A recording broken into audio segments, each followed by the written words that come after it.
And then you, right front. Well, I'm going to start off by thanking Mr. Hitchens for everything he's said here tonight, because it does represent something, and you rightly pointed this out, a process of debate, discussion, and dialogue that must take place if we are to call ourselves citizens of the United States of America. We may be in disagreement, but we're not in disagreement about this process that's taking place here tonight. So, having said that, I have to say that I take considerable exception to some of the facts that were just put out there. Well, we'll start off with Afghanistan in September 11th. You know, I, like others, watched the events of September 11th unfold before me on television with horror. One of the first things that came out of my mouth is, why did this happen? Who are these people, and why are they attacking us? These are important questions to ask, and they're important questions to have answered before we take the next step of responding. You see, without asking that question and demanding the answer, you haven't a clue what you're doing. To simply go off to Afghanistan and wage war against what? Al-Qaeda? Against the Taliban? I mean, I remember watching an American Navy commander brief the American people as the air war was begun, and he said, our first task was to destroy the integrated air defense of the Taliban. There was no integrated air defense of the Taliban. They had targets they were bombing. They didn't know what they were bombing. We were simply responding because of the president's visceral need to be seen as doing something after the horror of September 11th. And because of that, we have neither destroyed Al-Qaeda, nor have we destroyed those who gave safe haven and succor to Al-Qaeda.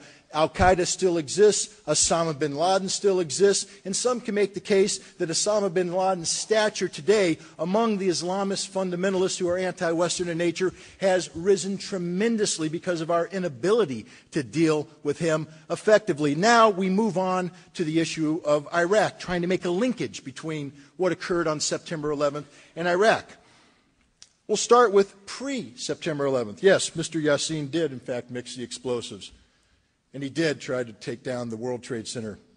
I don't know what his motivations are. I'll leave that up to the FBI and the relevant law enforcement agencies in the United States to make that determination. He did go to Baghdad, where, as the government of the United States knows full well, he was not received with open arms by Saddam Hussein's regime, but arrested and placed not in a villa where he lived luxuriously, but placed under house arrest. One of the first things the Baghdad government did is approach the United States and say, how can we transfer this man to you?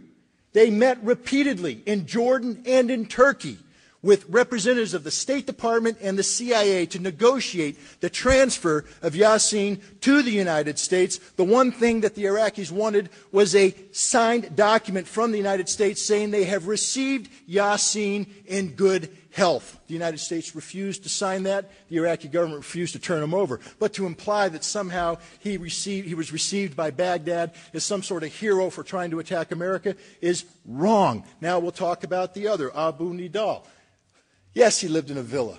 Yes, he was not under house arrest. Why? Because the United States negotiated having Abu Nidal sent to Iraq as part of a deal with the PLO in the aftermath of his reign of terror. This is not Saddam Hussein saying, live here and function freely. This is America negotiating his release to Iraq, and the CIA knows this full well. So we can't talk about Saddam Hussein somehow being in bed with these terrorists, anti-American terrorists, prior to September 11th, nor can we talk about a link between Saddam Hussein and the forces of Osama bin Laden. Saddam Hussein, secular? Not totally. But nor is he a Wahhabist fundamentalist. In fact, if you take a look at Saddam Hussein's record as a dictator of Iraq, he declared war against Wahhabism, against Islamic fundamentalism. If you proselytize in the name of Wahhabism inside Saddam Hussein's dictatorship and were caught, you were given summary justice. This is why Fallujah is not only a hotbed of anti-Americanism today, it was a hotbed of anti-Saddamism during the 1990s. One reason why Saddam Hussein embarked invoked the name of Allah on the flag as an effort to reestablish his legitimacy with a constituency that was losing faith in the secular nature of the Ba'athist regime. I'm not saying Saddam was a genuine Islamist, but he played that game very well. But to make the link between September 11th and Iraq is absurd in the extreme. And it's wrong, and it's morally wrong.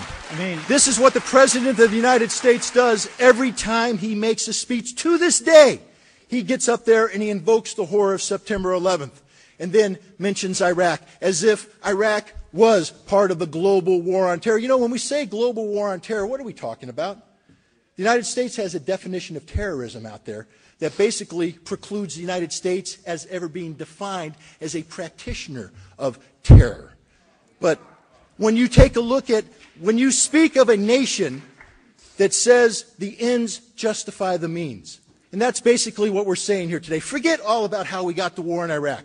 We got rid of Saddam Hussein, and that made it worth it. Ladies and gentlemen, I have to tell you right now, if you buy into the notion of the ends justify the means and you call yourself an American, throw your passport on the ground and get the hell out of my country. Because America is about the rule of law, due process. The ends don't justify the means justify the ends. You know, Scott, it was interesting what you said when you talked about... No. Take it easy. We'll get to that. Wait, Scott, you talked about Saddam putting the paean of praise to Islam on the flag as a way of his restoring his credibility amongst the religious zealots of his country who were suspicious of him for his secularism. It's kind of like what liberal Democrats do here in the United States when they talk about their belief in God and faith, isn't it?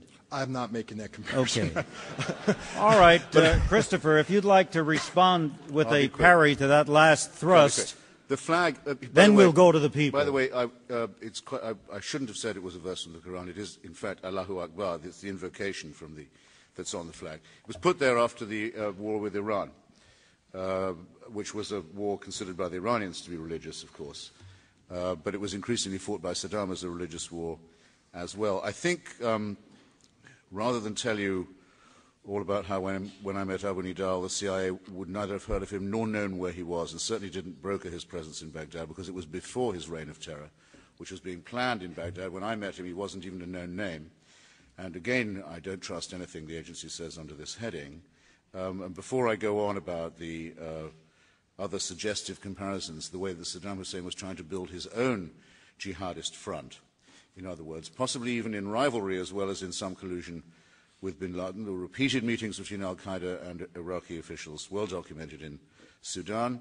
The pretext given by Mr. Richard Clarke, who you'll remember, for the bombing of Sudan was because Osama bin Laden was running a factory that was mixing the chemical weapons for the Iraqi Ba'ath Party. That was the official position of the Clinton administration that year. It's open to criticism. I criticized it myself. But there's every reason to think that in Sudan a big collusion was going on. I repeat, this is not about the last one, it's about the next one. Though I am, I must say, fascinated to find that Mr. Ritter is not convinced that the Taliban was the host government for al-Qaeda, and I was rather amazed at the applause he got for that admittedly daring assertion. Perhaps the applause was for how daring it was. That's not what I admitted at all. I acknowledge that the Taliban gave safe haven and succored the case is al-Qaeda. also opposite. For one thing, as for Mr. Yassin, the case is also opposite. Everyone, apart from the fact everyone in Baghdad was under house arrest at that time. It is well known and was documented by a visiting film crews. The man was on the loose. And to blame the United States government for not getting him back when Iraq is harboring someone who is just trying to